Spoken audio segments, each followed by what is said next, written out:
So Joel Embiid is the greatest athlete in the history of sports. That's been established already, because when he's on the floor, the Philadelphia 76ers are actually a respectable team, and then when he's off of it, well, they're the Philadelphia 76ers.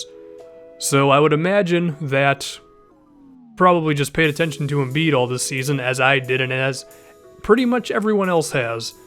But they do have a couple other rookies on this team. Of course, there's Ben Simmons, who is injured, and maybe he'll play this year, maybe he won't. Sauce Castillo is not a rookie, but he's Sauce Castillo, so we of course have to mention him. But there's one other rookie that came over to join Embiid this season with the Philadelphia 76ers, and his name is Dario Saric, who was thought of as a stretch four type of player who could enter the NBA and be, a shooter, as the name implies. And up to this point in his rookie season, that's the one area of his game that I am most confident about. For the season, he is shooting 36% from three, which is pretty strong in your rookie year. And in January, he's currently shooting 39% from outside while taking about 4.5 per game. And he shot over 40% in November. With where the NBA is today in terms of small ball fours and everybody losing their mind over spacing for good reason, it is nice that Saric appears to be a stretch four in the NBA and someone who can cause matchup problems for the defense, because if he's out there on the floor, you have to have one of your big men account for him. I mean, if you look at someone like Jonas Jerebko or Kelly Olynyk with the Celtics, because I'm a biased Celtics fan who thinks about that, those guys have a really big impact for the team even if they're not super talented. Saric can be the same thing, but he can end up being more talented than those type of guys. Now, do I think he can be more than that offensively? We'll talk about it. I think he could have potential as a pick-and-roll player, not just a guy who spots up or plays in the pick-and-pop, although I do think that those will be staples of Saric's game. Hopefully the guard play in Philadelphia can improve. Of course, when Ben Simmons comes back, that'll help, which we'll talk about more later. And that has more value than just in the half court, as in transition, he can be really tough as well, because when you have a four and you have the other opposing big men who are often matched up with him and they have to try to keep up with you in transition and you want to hit threes, it can be kind of frustrating. But another thing is, look at Hassan Whiteside. Whiteside's a center, but a smart head coach can get mismatches sometimes to where Whiteside will be to the perimeter because he has to stay on Saric, which makes it way easier for you to score inside. These are the type of things that a stretch four in a good system can do. But the other thing that intrigues me about Saric is his ball handling ability, and I think this is the thing that could elevate his game to the next level, because he can put the ball on the floor, he can carry it up floor himself sometimes. He's also shown one-on-one ability against other power forwards, where there will be times when he can hit you with a crossover or an around-the-back move, and this is just in his rookie year, and he has shown confidence in that sort of thing.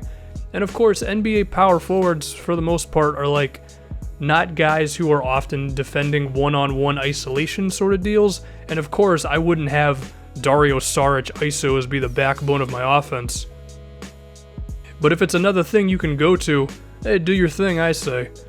Now, all that being said, that is awesome, but Saric's percentages this year have not been the best, as he is shooting 31% from mid-range, which is just ugly. He's also shooting 49% at the basket, which is way under the league average and is just flat out bad.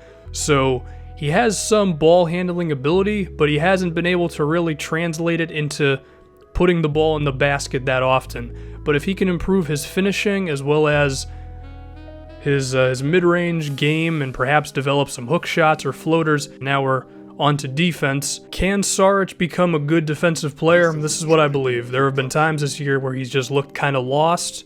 There are often times where if he's going to get posted up by someone who's muscular like a Derek Favors, I don't think he has much of a chance if he gets matched up onto a center. He also is not a very intimidating rim protector at all, as he's averaging 0.2 blocks on the season, which is basically nothing. However, given his agility and ability to move along the floor, I think Saric could end up being a decent pick and roll as well as help defender, so perhaps against certain teams you could put him on a small forward who perhaps isn't going to kill you offensively and he could actually survive, but if there are times when he gets matched up against someone really physical in the paint, I think that's when Sarich could get overmatched. But in terms of just moving along the floor, like, he's not bad. He knows how to move. But you might need to have a defensive big man next to him at all times, someone like a Joel Embiid or a Nerlens Noel, who is kind of the sixth man for them right now. And speaking of Joel Embiid, given that he is the star player here, how can Dario Saric play off of Embiid? I mean, similar to Anthony Davis with Buddy Hield, is when you have someone who's just a beast when it comes to scoring down low, the defense is going to have to pay attention to them, and Embiid has already shown a hell of a lot of ability to turn over both shoulders, hit turnaround jumpers, hook shots, and luckily I can take advantage of 2K's really dumb double-teaming system. Sarich could benefit greatly off of Joel Embiid post-ups. It's already happened this season a few times where the defense leaves Sarich and he's got a perfect opportunity for a three. But then there's Ben Simmons, who's coming over soon. Simmons seems like he's going to be a phenom in the pick and roll, given his LeBron James-esque comparisons, if you will.